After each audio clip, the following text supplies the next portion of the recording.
जितने राजाओं को मारा है, जो ज़्यादा बलशाली रहे हैं, दिमाग से तेज रहे हैं, जब इनके काबू में नहीं आए, आक्रमणों में भी वो हार गए, जब इन्हें लगा कि वो हर तरह से इनको हरा सकते हैं, तो उन्होंने नई नई विष कन्याएं ट्रेनिंग दी कैसे मारना है। ऐसी ट्रेनिंग आज भी विष कन्याएं हैं उनके पास। आप अपने बेटे को पूरी जमीन बेचकर डीएम बना दो, घर बार सब कुछ बेच बाच के एक बेटा डीएम बनाओ, पूरा खानदान का सारा पैसा और जमीन लग जाएगी। जब वो डीएम बन जाएगा तो वो अपनी एक विष कन्या उस पर छोड़ देंगे। और काली वाली नहीं, गोरी वाली। कहेंगे काली वाली के लिए तो ब्राह्मण कहीं से मिल जाएगा, गोरी दो इसको, विष कन्या।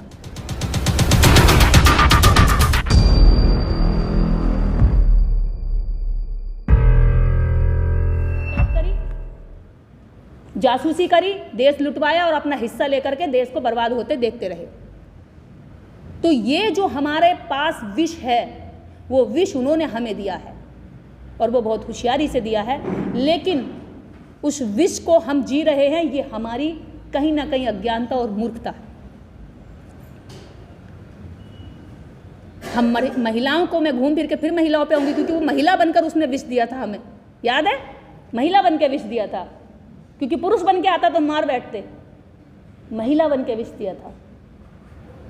जितने राजाओं को मारा है, जो ज़्यादा बलशाली रहे हैं, दिमाग से तेज रहे हैं, जब इनके काबू में नहीं आए, आक्रमणों में भी वो हार गए, जब इन्हें लगा कि वो हर तरह से इनको हरा सकते हैं, तो उन्होंने नई नई विष कन्याएं ट्रेनिंग दी कैसे मारना है। ऐसी ट्रेनिंग आज भी विष कन्याएं हैं उनके पास। आप अपने बेटे को पूरी जमीन बेचकर डीएम बना दो, घर बार सब कुछ बेच बाच के एक बेटा डीएम बनाओ, पूरा खानदान का सारा पैसा और जमीन लग जाएगी। जब वो डीएम बन जाएगा तो वो अपनी एक विष कन्या उस पर छोड़ देंगे। और काली वाली नहीं, गोरी वाली। कहेंगे काली वाली के लिए तो ब्राह्मण कहीं से मिल जाएगा, गोरी दो इसको, विष कन्या। कितने डीएम निपटा दिए, कितने डॉक्टर निपटा दिए उन्होंने, अगर उनके काबू में नहीं आए तो। कानपुर में तैनात पिछले 2018 की घटना है, एक आईपीएस ने आत्महत्या कर ली थी। तो वो विषकन्याओं पर हर हालत में काम करते हैं, महिलाओं पर काम करते हैं। उनकी औरत, उसका आदमी, अगर आप अगड़ी जाति के घरों में जाओगे, आप पानी पियोगे उनके घर में, तो आदमी तो गिलास में पानी दे देगा, लेकिन औरत उस गिलास को अलग रख देगी।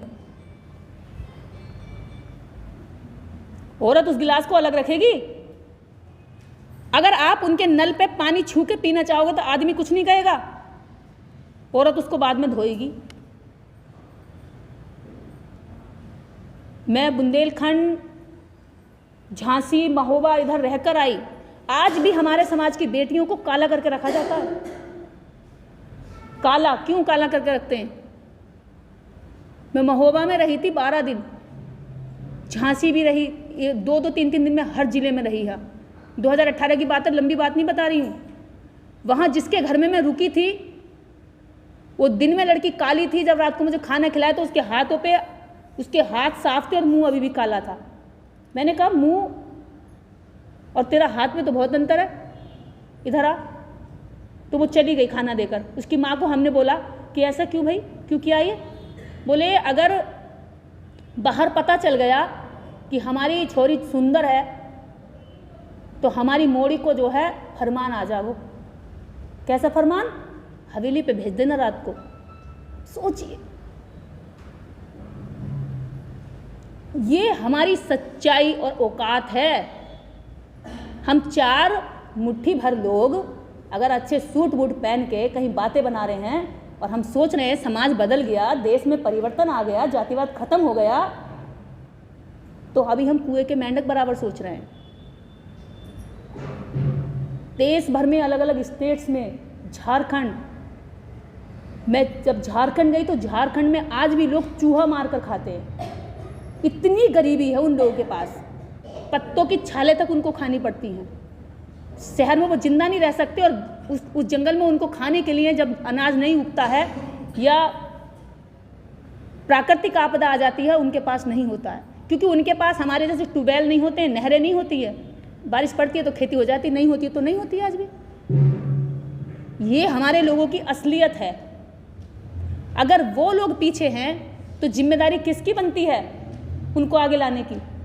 कि हमारी जिम्मेदारी सिर्फ इतनी है कि हमारा पेट भर गया, हमें ज्ञान मिल गया, विचार मिल गया, उससे बस हम अपना भला कर रहे हैं, अपने पापी पेट को भर रहे हैं, तो हम क्या बड़ा कर रहे हैं?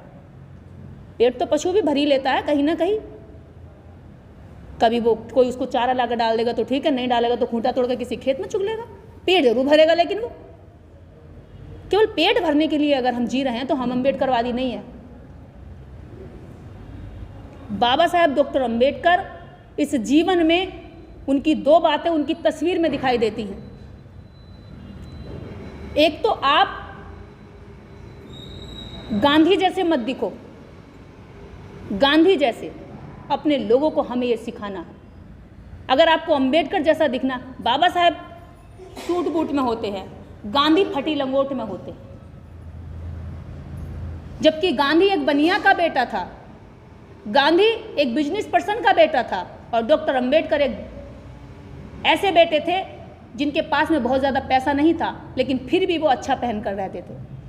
उनसे कहा गया कि डॉक्टर अम्बेडकर तुम दलितों के नेता नहीं लगते, क्योंकि दलित के शरीर पे पूरा कपड़ा नहीं है, वो चिथड़े पहनता है और तुम सूट बूट पहनता है। गांधी ने ये दलील दी कि मैं ही इनका नेता हूं, क्योंकि देखो जी मैं इनके जैसा कपड़ा पहनता हूं। तो वो अमीर होकर भी हमें हमारे जैसा दिखने के लिए चिथड़े पहनकर आ सकते हैं। ये मत समझना कि वो हमारे हैं। और बाबा साहेब डॉक्टर अम्बेडकर ने कहा कि गांधी, मिस्टर गांधी, कि तुम इनकी नर्स ज़रूर हो सकते हो, दाई हो सकते हो, जो अपनी फीस लेती है, बच्चे को जन्म देती है, हाथ धोती है और चली जाती है, लेकिन इनकी माँ अम्बेडकर ही रहेगा। क्योंकि माँ बच्चे को जन्म देकर कहीं जाती नहीं है, छोड़कर पालती है, पेशाब उठाती है, रात भर जगती है, बड़ा करती है, भविष्य की चिंता करती है, उसको आगे तक के लिए अपने मन में उसका चिंतन रखती है। तो हमारी माँ गांधी नहीं, अम्बेडकर है, क्योंकि उन्होंने हमारे भविष्य की चिंता करते हुए, जब मैं अपने आप को ही कहती हूँ, मैं जब जन्मी नहीं थी, लेकिन मेरे पैदा होने से पहले डॉक्टर अम्बेडकर ने स्कूल में जाने के लिए मेरे लिए वजीफा तैयार रखा था। मेरे पिता को नहीं पता था कि स्कूल जाएगी तो वजीफा मिलेगा, लेकिन मेरे पढ़ाई की चिंता बाबा साहब अम्बेडकर को उस समय थी, जब मैं पैदा भी नहीं हुई थी, कि जब मेरे समाज के बच्चे स्कूल जाएंगे तो इन पर फीस ना होगी, और जब फीस नहीं होगी तो स्कूल वाले इनको पढ़ाएंगे नहीं। इसलिए उन्होंने स्कॉलरशिप का प्रावधान किया। इस देश के अंदर अगर आज हमें अमृत में और विष में अंतर करना है, तो हमें बाबा साहब अम्बेडकर और उनके विरोधी उन दोनों विचारधाराओं के बीच में अंतर समझना होगा। और वो अंतर हमें तब समझ में आएगा जब हम उसको पढ़ेंगे, जब हम उसको सीखेंगे। आज वो लोग जिस तरह की चीज़ें हमारे बीच में ला रहे हैं, आपको पता है, अभी कुछ दिन पहले, लगभग 1 से 1.5 साल पहले, एक वेबसाइट बनाई गई और उस वेबसाइट पर लगातार लिखा गया कि आज़ाद भारत का पहला बलात्कारी कौन, और उसमें लिखा हुआ था नीचे डॉक्टर अम्बेडकर। आज़ाद भारत का पहला बलात्कारी कौन, और करुणा यादव नाम की एक लड़की जिसका बलात्कार हुआ। आप शायद सोशल मीडिया कितना यूज़ करते होंगे, मुझे पता है कि थोड़ा बहुत सभी लोग यूज़ करते हैं, पता नहीं आप तक पहुंची नहीं पहुंची वो खबर, लेकिन हम लोग वहाँ बहुत अलर्ट रहते हैं। हम लोग ट्विटर और हर तरह के जो प्लेटफॉर्म है उन पर नज़र बना कर रखते हैं। ये इतना ट्रेंड किया कि हमारे लोगों ने हमसे पूछा, क्या बाबा साहेब ने ऐसा किया था? क्या बाबा साहब ऐसा कर सकते थे? एक दो ने कहा हो सकता है। और जब ये बातें हमें हमारे लोगों में से निकल कर आने लगी कि हो सकता है, जब व्यक्ति संभावनाएं जाहिर करने लगे, तो वो हो भी उनके दिमाग में अब पहुंच गया। ये बात हम देख रहे थे, लेकिन हम इग्नोर कर रहे थे, अवॉइड कर रहे थे। हमें लगा हमें चिढ़ाने के लिए, हमें वायलेंस करने के लिए, या हमसे कुछ गलतियां कराने के लिए हमारे सामने कर रहे हैं, और हम अवॉइड करते चले गए। लेकिन वो चीज़ हमने भले ही अवॉइड कर दी, लेकिन हमारे लोगों ने ये बात को सच मान लिया, और ये बात इतनी फैल गई। उसके बाद वो वेबसाइट हमें रिकॉग्नाइज, उसका सारा डाटा हमने सर्च कराया, और जब सर्च कराया तो वो RSS के एक IT सेल के बंदे के द्वारा वो चलाई जा रही थी। आपको पता है उसमें FIR कराने में ही लगभग 6 महीने लग गए थे। अरे आरएसएस के लोग बैठे और आरएसएस के लोगों के खिलाफ आप एफआईआर करने जाओगे तो आपको कितना माथा पीटना पड़ेगा। और जब हम लोग उसके खिलाफ कार्रवाई करवा रहे थे तब उल्टा मेरे खिलाफ उसी समय लगातार कई एफआईआर कराई, इसलिए कि ये रुक जाए, इसमें उलझा दे इसे और ये वाला काम इसका रुक जाए। फिर वो फैक्ट चेक से आईटी सेल से वो चीज़ें सारी निकलवाई, वो झूठ निकला, हमने साक्ष्य पेश किए कि इस पर देशद्रोह का मुकदमा चलना चाहिए। हालांकि वो उस वेबसाइट को बंद किया गया, उस लड़के के खिलाफ एफआईआर हुई, पर वो उसके बाद में कुछ महीने बाद 3-4 महीने बाद ही उसको बचा लिया गया। हमारी सरकार नहीं है, हमारी पुलिस नहीं है, हमारा डीएम नहीं है, हमारा एसपी नहीं है, हमारा मुख्यमंत्री नहीं है, हमारा प्रधानमंत्री नहीं, हम क्या कर सकते हैं? लेकिन इतना हम कर सकते थे कि उसको ख़त्म कराएं वहाँ से। अगर कोई भी व्यक्ति गूगल पे पहला लाइन ये सर्च करता कि भारत का पहला रेपिस्ट कौन, तो आप सोचिए, जो पूरी दुनिया के अंदर सिंबल ऑफ नॉलेज के नाम से जाना जाता, उन्होंने उसका नाम वहाँ मेंशन कर रखा था। और आजकल हमारे लोग गूगल पे सर्च करी हुई जानकारी को ही जानकारी मान लेते।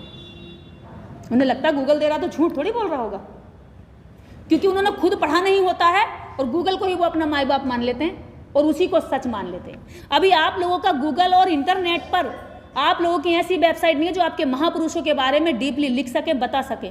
और आज फ़ोन का ज़माना है, जब हमें कोई बात नहीं मिलती है तो हम जल्दी से फ़ोन में गूगल करते हैं,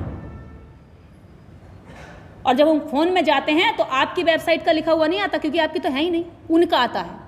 उन्होंने जो झूठ और सच या आधा अधूरा सच लिख रखा उसी को मानकर हम पेश कर देते हैं।